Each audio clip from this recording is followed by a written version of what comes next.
حامل وعلى وش ولاده. طب سمعتي عن الساعه الذهبيه؟ انا دكتوره مي خليفه، استشاري الرضاعه الطبيعيه، والنهارده هكلمك عن الساعه الذهبيه واهميتها ليكي وللبيبي. مصطلح الساعه الذهبيه كان اول حد يطلع لنا الاسم ده كان دكتور ميشيل اودون، طبيب النساء الفرنسي، اللي لاحظ نشاط الاطفال بعد الولاده على طول.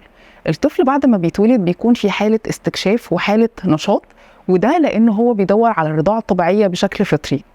اول ما بينزل بيكون عايز يرضع رضاعه طبيعيه لان هو بحاجه الى الغذاء اول ما بيتولد. الساعه دي اغلى هديه للام والبيبي، اوعي تضيعيها. ما سالتيش نفسك ليه الدكتور بيجيب البيبي اول ما بيتولد وبيحطه على جلدك وهو لسه مش لابس هدوم؟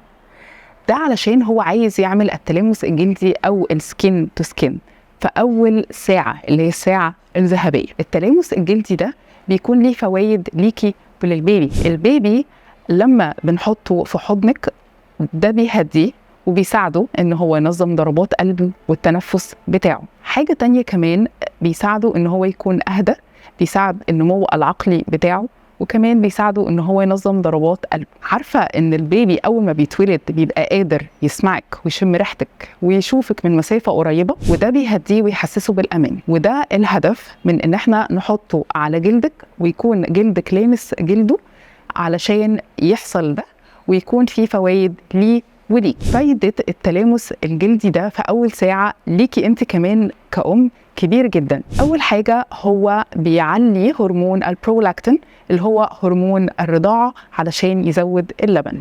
تاني حاجة هو بيقلل مستوى هرمون الأدرينالين اللي هو بيكون ستريس هرمون، يعني ده اللي بيخليكي متوترة، فده يساعدك تكوني أهدى. ثالث حاجة هو بيعلي هرمون مهم جدا اللي هو هرمون الحب، الأوكسيتوسين. كل الهرمونات دي بتساعدك تكوني أهدى وبتقلل من اكتئاب بعد الولادة، وكل ده بيقوي العلاقة بينك وبين البيبي، وبيساعدك ترضعي بشكل طبيعي، وبيحسن جدا من الآلام بعد الولادة. بعد كده الدكتور هياخده منك واحنا جوه العمليات علشان يطمن على صحته، هيقيس وزنه، هيشوف محيط الراس بتاعه، هيطمن على نفسه وضربات قلبه، كمان هينشفه وهينشف مناخيره علشان يكون قادر على التنفس بشكل طبيعي.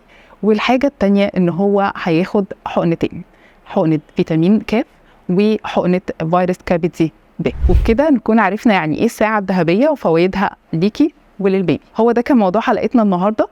الحلقة الجاية هنتكلم اللي بيحصل معانا في أول 24 ساعة بعد الولادة. استنونا.